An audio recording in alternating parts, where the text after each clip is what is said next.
JPO's point was we'll raise rates as long as needed to keep prices down until the supply chain constraints are relieved. So subtext is they could lower rates once supply chain issues resolve. I mean, that's always been the subtext because they don't really want to raise rates, right? I think just more stall tactics from the Fed, which isn't great, right? Because it kind of makes the market go sideways. See, I think, and that's kind of the problem I have with the entire like the entire grounds to the DRS thesis, is the entire grounds to the DRS thesis assumes two things, and they are assumptions. The first thing it assumes is 100% of the float,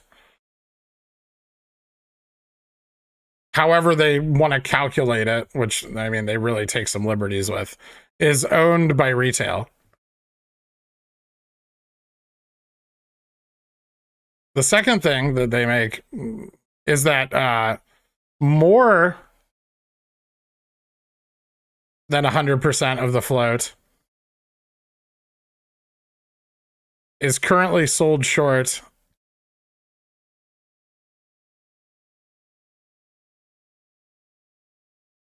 many times, with this number going up to like the thousands.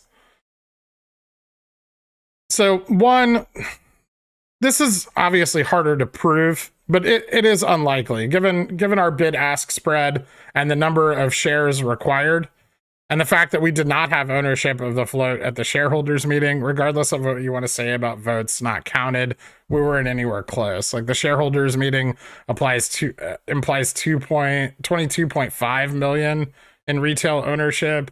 The current figures are around 33 million, based off of DRS numbers and what's reported by brokerages to Bloomberg.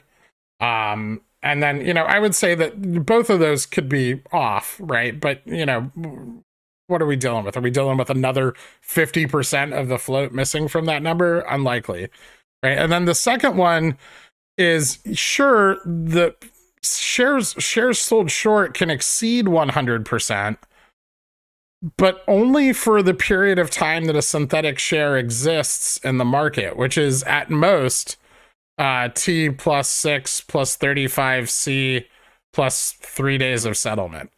So T plus 9 plus 35.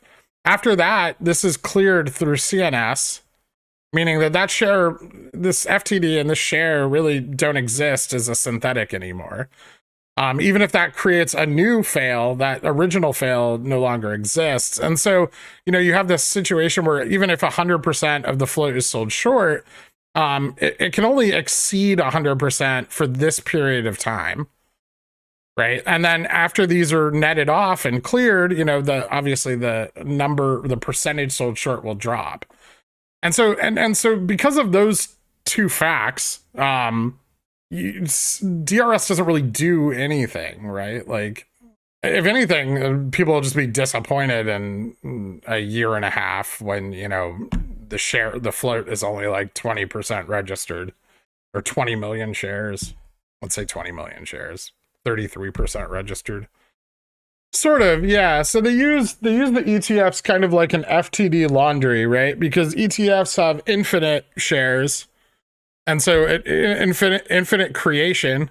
And so by creating FTDs and ETFs, they'll always be resolved because there isn't a finite float. And so, yeah, they sort of use it as a way to launder their obligations.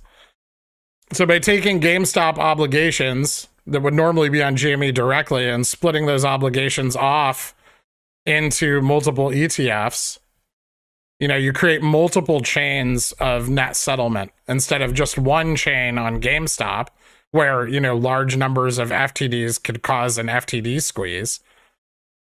You shunt those obligations off into these ETFs, where no number of obligations can ever create an FTD squeeze.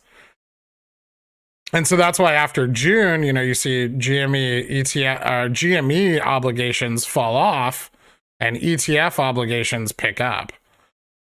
GME FTDs at this point almost non-existent. I mean, not anywhere near what they were in the first 2 quarters of last year.